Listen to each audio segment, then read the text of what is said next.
MDR이라는 분께서 올려주신 질문에 답변해 드릴게요. 코 성형을 예전에 받으셨는데 높이는 괜찮은데 콧망울이 크고 콧구멍도 커서 코끝 교정을 받고 싶다 이러셨어요. 이것은 날개 연골 사이에 조직이 얼마나 많은지를 판단해서 그 조직을 제거하고 날개 연골을 묶어드리는 개방성 코끝 성형술을 제가 권유합니다. 그렇게 하시면 좋은 결과를 얻으실 수가 있겠고요. 또 하나는 쌍꺼풀은 있는데 나이가 들어서 라인이 내려와 가지고 쌍꺼풀을 선명하고 자연스럽게 하려고 하신다고 했어요. 이런 경우에는 일단 쌍꺼풀이 라인이 내려오는 원인은 피부가 처지는 것이죠. 라인을 우리가 이렇게 한번 쌍꺼풀을 접어놓으면요, 지금 쌍꺼풀 라인은 이 정도로 보이는데 이게 처져서 내려오면 낮게 보이죠. 이런 증상인 것이거든요. 그래서 그 처짐이 어느 정도인가, 그리고 쌍꺼풀의 디자인의 높이는 어느 정도인가, 이걸 판단해요. 그래서 쌍꺼풀의 높이는 적당한데 처짐이 있다면 처진 부분은 당연히 잘라내죠. 그런데 쌍꺼풀이 너무 낮게 디자인돼서 처진 경우에는 잘라내지 않고 디자인 자체를 올림으로써 위에서 접어서 처짐을 해결하는 방법도 있기는 해요.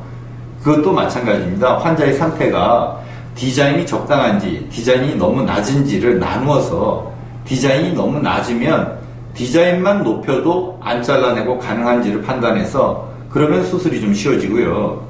디자인이 적당한데 처졌다면 피부를 잘라내게 되겠습니다. 그리고 또 하나는요, 트임하고 눈매 교정이 어떻게 수술이 되는지, 그리고 그 수술을 원한다 이렇게 말씀하셨는데요.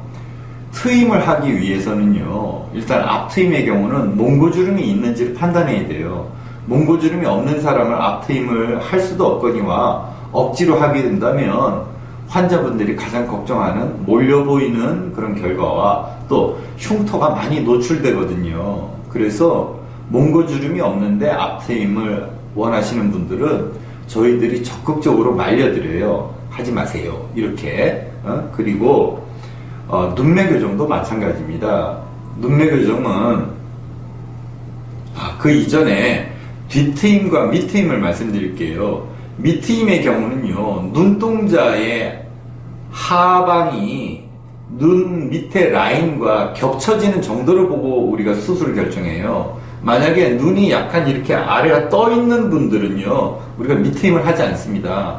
그렇게 뜨면은 3배가 아니라는 약간은 엽기적인 눈매라고 할까요? 조금은 자연스럽지 못한 눈매를 그렇게 얻게 돼요. 그래서 그런 부분도 우리가 환자들을 만류해야 되는 그런 부분이고요.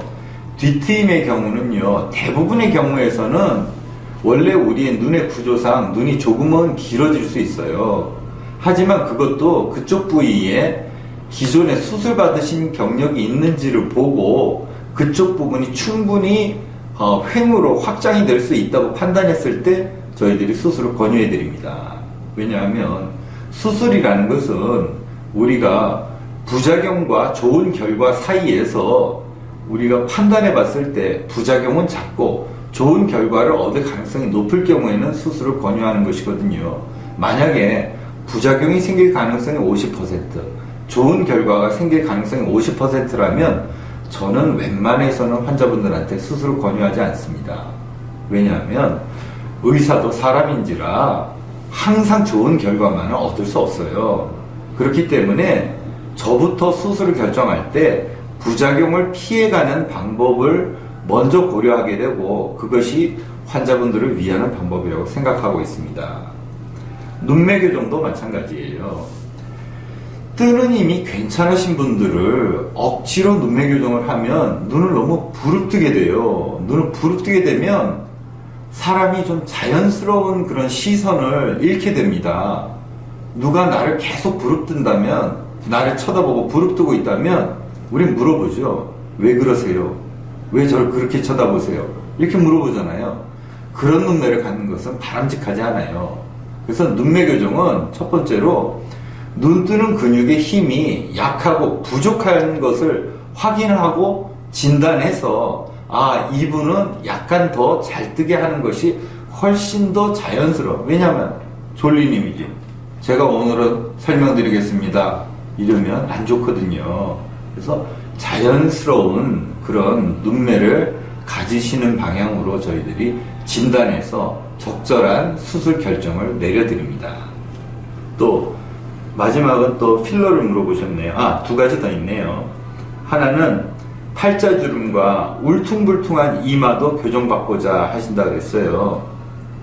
팔자주름은요, 우리가 이제 중년에서 많이 환자분들이 내원하시는데요. 팔자주름은 팔자가 큰 팔자, 작은 팔자 두 가지가 있다고 보시면 돼요. 큰 팔자는요, 이게 큰 팔자고요. 작은 팔자는 메리오넷 라인이라고 하는 건데요. 입가에 작은 팔자가 또 있어요. 그래서 큰 팔자가 먼저 생기고 그게 좀 더 지나치게 되면 작은 팔자도 생기거든요.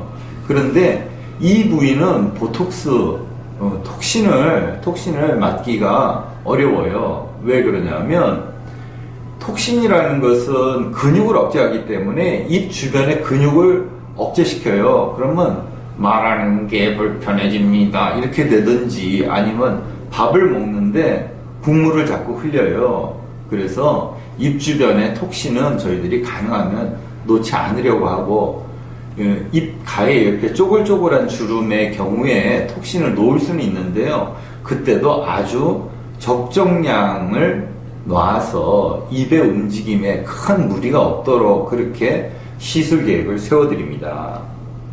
그리고 울퉁불퉁 이마도 교정받고자 한다. 이거야말로 저희들이 이마의 상태를 등고선을 그려서 판단해드려요. 그러니까 대부분의 경우에는 이 부분이 안면골 전두부가 튀어나오고 그것 때문에 요 사이가 이렇게 갈매기 날개처럼 꺼지는 분들이 있고요. 또 하나는 전두골의 요 부분이 동그랗게 튀어나오면 요런 U자의 홈이 관찰되시는 분들이 있거든요. 그래서 환자분이 원하는 것. 때로는 이제 이 측두부, 템플 쪽이라고 하는데요. 측두부가 이렇게 약간 꺼지신 분들도 있어요.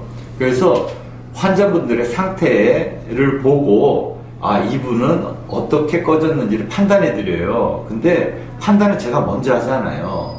환자분의 주관적인 견해를 먼저 들어봅니다. 저는 이렇게 U자로 들어간 것 같은데 환자는 그게 아니라 엉뚱한 부위가 꺼졌다고 말씀을 하신다면 저는 거긴 꺼진 게 아닙니다 하고 거기서 그만둬야 돼요. 왜냐하면 U자로 꺼진 걸 제가 말씀을 드리면 아는 게 병이라고 그때부터는 그 꺼진 게 그 환자분이 보이기 시작해요. 그래서 저는 이 환자의 고민 이런 것은 제가 판단하지 않습니다. 환자분이 먼저 고민을 말씀해 주시면 제가 들어보고 그것이 의학적인 그런 기초에 의해서, 기본에 의해서, 의학적인 지식에 의해서 그것이 맞다고 판단되면 그다음부터는 우리가 상담이 더 진행되죠. 그래서 정확한 진단을 말씀드리고 그거에 따른 해결책을 또 말씀드려요. 그런데 어떤 분들은 오셔서 이렇게 얘기하세요. 내 얼굴의 문제는 뭡니까? 그거야말로 정말 곤란한 문제죠. 제가 아무리 성형외과 의사, 성형외과 전문이라도 어떻게 남의 얼굴을 판단합니까? 모든 사람의 얼굴은 개성이 있는 것이고 모든 사람의 얼굴은 아름다운 것입니다. 그래서 나는 못생겼다고 고민하신 분은 제가 그 고민을 들어드리지만 멀쩡한 사람을 제가 데려다 놓고 당신 못생겼어요.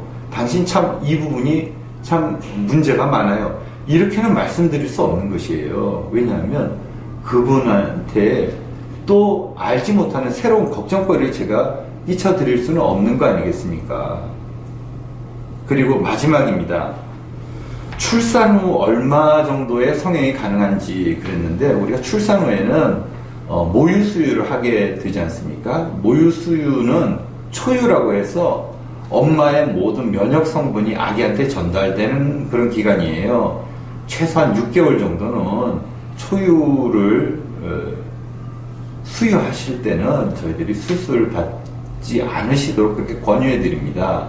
이 영양도 중요하지만 때로는 아이들한테는 엄마 가슴에 안겨있는 그런 정서적인 안정감도 굉장히 중요한 것이거든요. 그래서 수술이 문제가 아니라 우리 예쁜 아기들을 더 아름답고 따뜻하게 키우는 문제에 더 집중하실 때라고 봅니다. 감사합니다.